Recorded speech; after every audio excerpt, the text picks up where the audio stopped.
नमस्ते। आप सभी से अनुरोध है कि कृपया हमारी चैनल को सब्सक्राइब करें, वीडियो को लाइक करें, शेयर करें। हमारे आपण मर्चेंडाइज स्टोर पर अवश्य जाएं और याद रखें 8 फरवरी को होने वाला है दी जयपुर डायलॉग्स डेक्कन समिट पुणे में। उसके रजिस्ट्रेशन इत्यादि आरंभ हो जाएंगे। डिस्क्रिप्शन में लिंक दे दिया गया है। कल एक बड़ा विचित्र वीडियो सामने आया और उस विचित्र वीडियो में वही बात हो रही है जो हम लगातार कहते आ रहे हैं। एक कलकत्ता के मेयर हैं, ज़बरदस्ती बनाए गए, थोपे गए हैं, क्योंकि वहाँ तृणमूल का राज है, इसलिए फ़िरहाद हकीम को कलकत्ता का मेयर बनाया हुआ है बहुत समय से।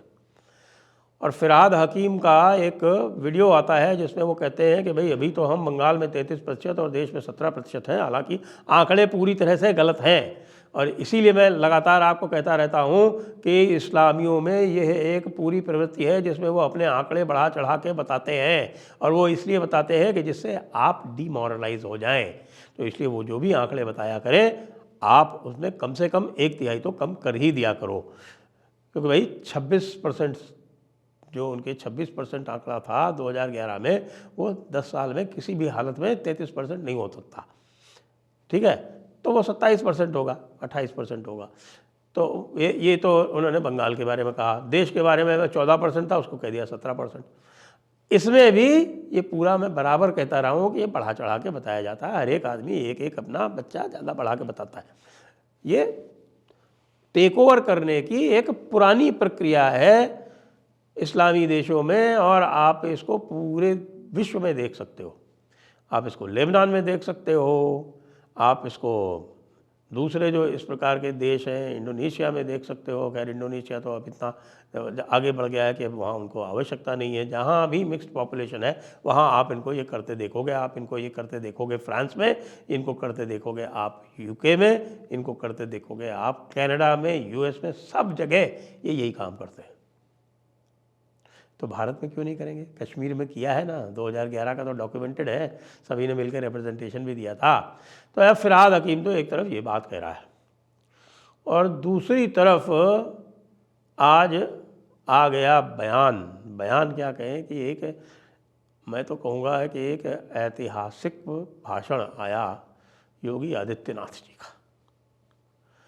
लेकिन योगी आदित्यनाथ जी ने जो बातें कही वो उन्होंने कही तो संभल के परिप्रेक्ष्य में, लेकिन जो कुछ भी कह रहे हैं वह सनातन राष्ट्र की नींव डालने का कार्य करते हुए कह रहे हैं।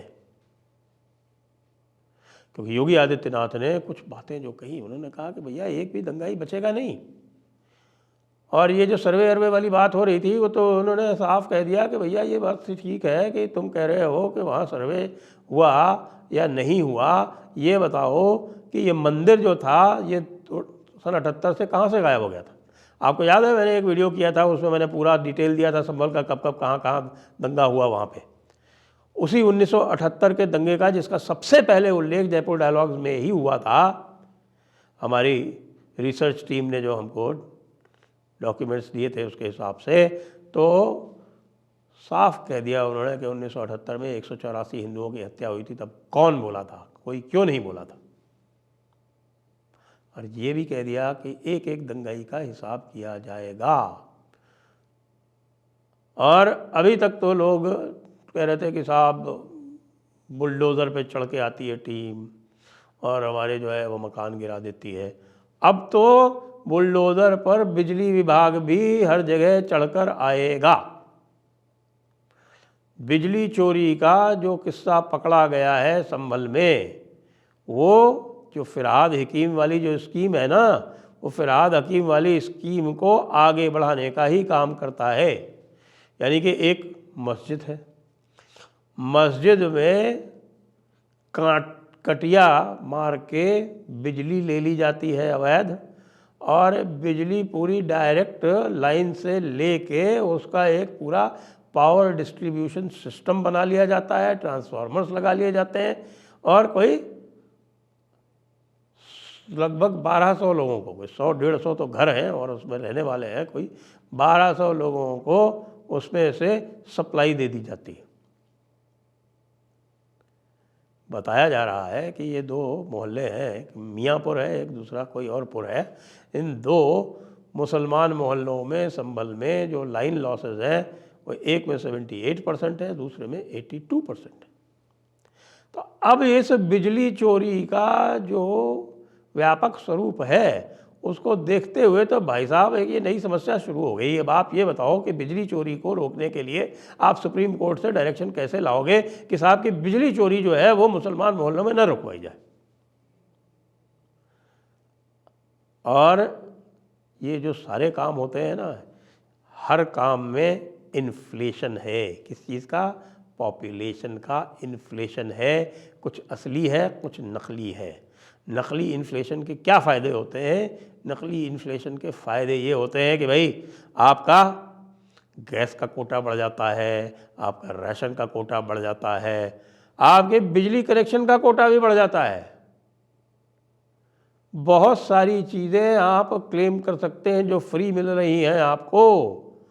जितनी भी सरकारी स्कीमें हैं, जब उसमें ये कहा जाता है कि साहब इसमें 36% जो है वो मुसलमानों को मिल रहा है, तो वो 36% मुसलमानों को इसीलिए मिल रहा है कि पॉपुलेशन हर स्थान पर बढ़ा के बताई जाती है। हमारे हिंदू भाई बहनों, जो भी यहाँ पर वो कहते हैं कि हमारी आबादी 20 करोड़ है और आप कह देते हो नहीं नहीं ये कम बताते हैं कि 30 करोड़ है, वो इतने खुश होते हैं कि आप इसका अंदाज़ा नहीं लगा सकते। लेकिन योगी जी ने कह दिया साहब एक भी दंगाई नहीं बचेगा। एक बात, गैंगस्टर एक्ट लगा दिया, इलेक्ट्रिसिटी थेफ्ट वाला एक्ट लगा दिया, बिजली की चोरी का आरोप लगा दिया, गैर जमानती अपराध बना दिए, और सुन रहे हैं कि कुछ लोगों पर जो खास सरगना है उनके ऊपर एनएसए भी लग सकता है। बात और भी आगे बढ़ गई, बात आ गई मंदिर मस्जिद की, बात आ गई अल्लाह अकबर पर, और साफ साफ योगी जी ने कह दिया हमें अल्लाह अकबर की ज़रूरत नहीं है। योगी जी के लिए कोई छद्म पॉलिटिकल करेक्टनेस नहीं है, ये पक्की बात है। बता दूं आपको, ये मेरी जानकारी से है कि योगी जी किसी भी दरगाह पे चादर नहीं भेजते हैं। ऐसा नहीं है कि उत्तर प्रदेश में दरगाह नहीं है भाई, बड़ी बड़ी दरगाहें हैं। देवा शरीफ है बिल्कुल बगल में, बहुत सारे मुख्यमंत्री वहाँ हुए, देवा शरीफ से चादर चढ़ाते रहे हैं। सलार मसूद, यानी वो सलार मसूद जिसको मार के भगाया गया राजा सुहेल देव द्वारा, और उसकी भाषा में ही उसकी सेनाओं को जो जवाब दिया गया उसका सर काट लिया गया। उसकी सेनाओं के साथ उसी प्रकार की बर्बरता की गई जैसे कि वो यहाँ भारत में करते थे, जिसके कारण 150 वर्षों तक किसी मुग़ल, अफ़गान, तुर्क किसी ने हिम्मत नहीं की भारत में वापस कदम रखने की। बहराइच में उसके यहाँ उर्स लगता है, हमारे हिंदू भाई जाते हैं वहाँ पे चढ़ाते हैं चादर। तो योगी जी ने तो साफ कह दिया हमें अल्लाह अकबर कहने की कोई ज़रूरत नहीं है। और सुन लो हिंदुओं, जो लोग भी जाके दरगाहों पे चादर चढ़ाते हो, ये योगी जी का कथन सुन लो कि हमारी विरासत इतनी प्राचीन है कि हम अपना पूरा जीवन जय श्री राम कह के, राधे राधे कह के, हर हर महादेव कह के काट सकते। अरे जिनके पास भगवान राम हो, भगवान कृष्ण हो और शिव हो, उनको ये दरगाहों पर यहाँ जाकर मुर्दों के यहाँ सजदे क्यों करने हैं? जबकि आपको पता है कि जो भी वहाँ पे है, जो कोई भी पीर है, वो काफिर को किसी भी तरह की दुआ नहीं दे सकता, केवल हिदायत दे सकता है। और वो हिदायत का मतलब होता है, आप जानते हैं क्या होता है हिदायत का मतलब? वो हिदायत होता है इस्लाम कबूल करने की हिदायत। और वो दुआ ये करता है कि या अल्लाह इस काफिर को रोशनी दे, इसको हिदायत दे कि ये कलमा पढ़ दे। ये सब सुनने के लिए, ये सब करने के लिए आप लोग दरगाहों पे जाते हैं। योगी जी की बात सुनिए और समझिए इसका क्या भाव है, इसका क्या अर्थ है। और सनातन राष्ट्र के एक तरह से उद्घोष ही कर दिया आज योगी जी ने। और ये कह दिया भैया कोई दंगा, कोई बदमाशी, कोई शैतानी, कोई नक्शेबाजी अब ये बिल्कुल नहीं चलेगी, कानून के हिसाब से काम होगा। और ये भी कहा बड़ी उद्घोषणा है कि समाज में किसी प्रकार का भेदभाव नहीं होना चाहिए, कोई मेजॉरिटी माइनॉरिटी नहीं होनी चाहिए, सब बराबर होने चाहिए।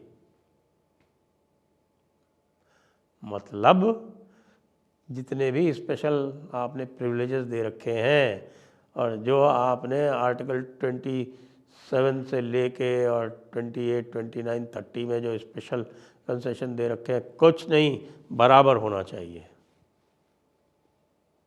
कोई वक्फ एक्ट की स्पेशल प्रिविलेज नहीं और हिंदुओं को किसी भी प्रकार की वर्शिप एक्ट की डिसेबिलिटी नहीं।